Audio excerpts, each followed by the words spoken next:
They were briefed by the colonel who still had the Afghanistan dust on his shoulders. He told us, guys, I don't care what the hell did they tell you in Moscow. Now, let's talk about real situation.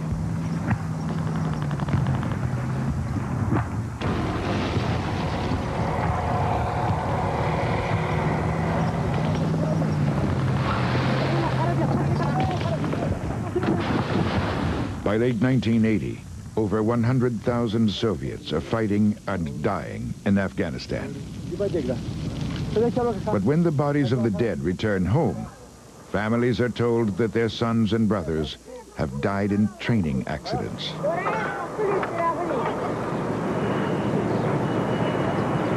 Throughout the war, the Soviets control Afghanistan's few cities. The guerrilla army owns the surrounding countryside. They call themselves Mujahideen, which means fighters of God. The region is mountainous.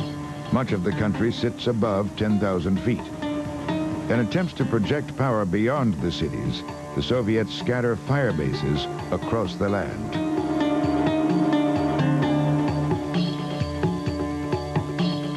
Supply and reinforcement are difficult.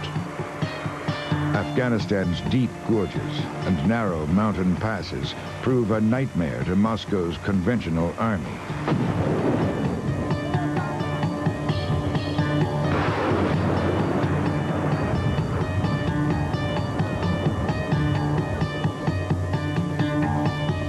Soviet convoys find themselves under constant threat of sudden ambush by an enemy that then disappears into thin air.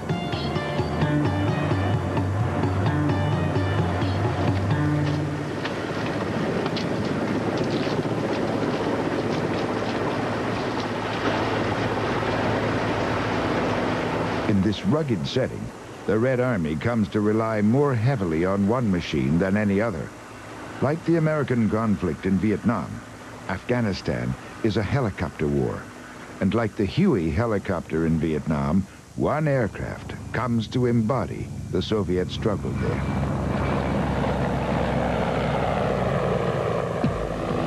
The Mi-24D is powered by twin-turbine 2,200 horsepower engines. Its combat range is almost 500 miles.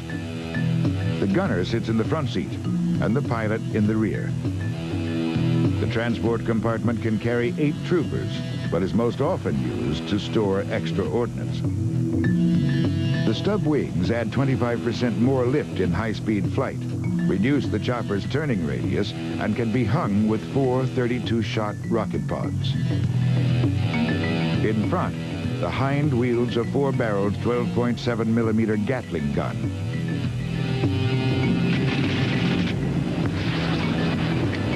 Over time, the Mi-24 evolves into a pure attack gunship.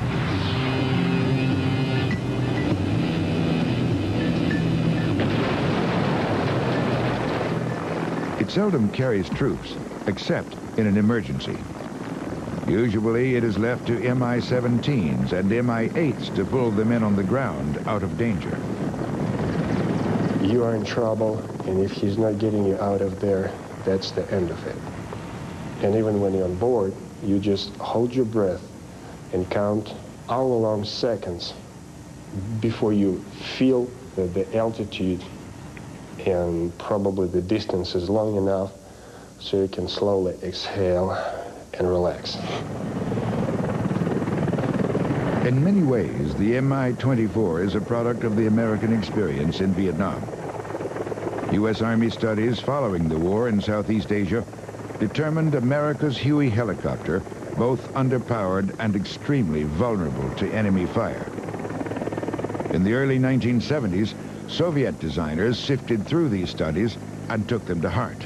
The result, an exceptionally fast machine that is nearly impervious to .50 caliber machine gun fire.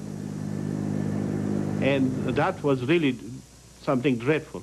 And then you will fire on it, and it will have no effect. You could see that sparking of hitting it and getting the sparks, and still it will come at you. Я был просто влюблен в него. I literally love it because more than once it saved my life, and it was hit with the bullets and shells all around, and still, well, it carried my body back to the base.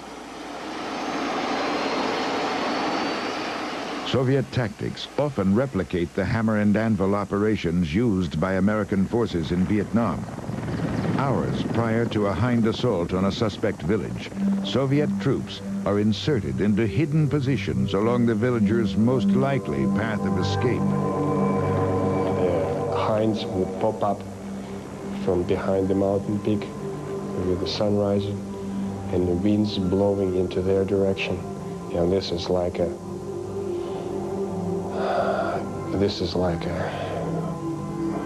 here comes the nightmare.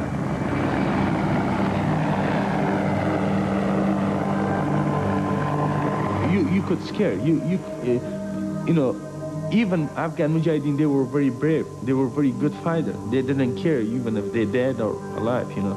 But you can see that feeling, everyone, that the way the helicopter was coming to you, it's you can get that feeling like, oh, it's something coming to me, you know.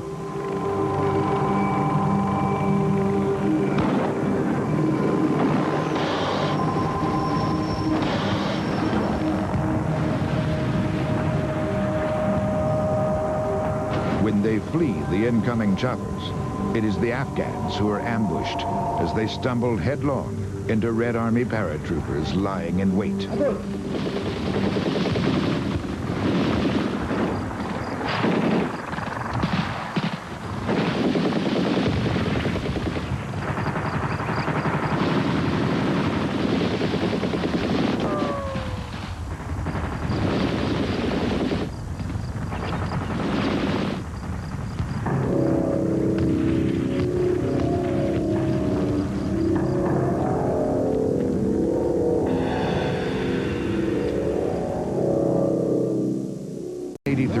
Hinds roam over the Afghan countryside at will, seeking targets of opportunity.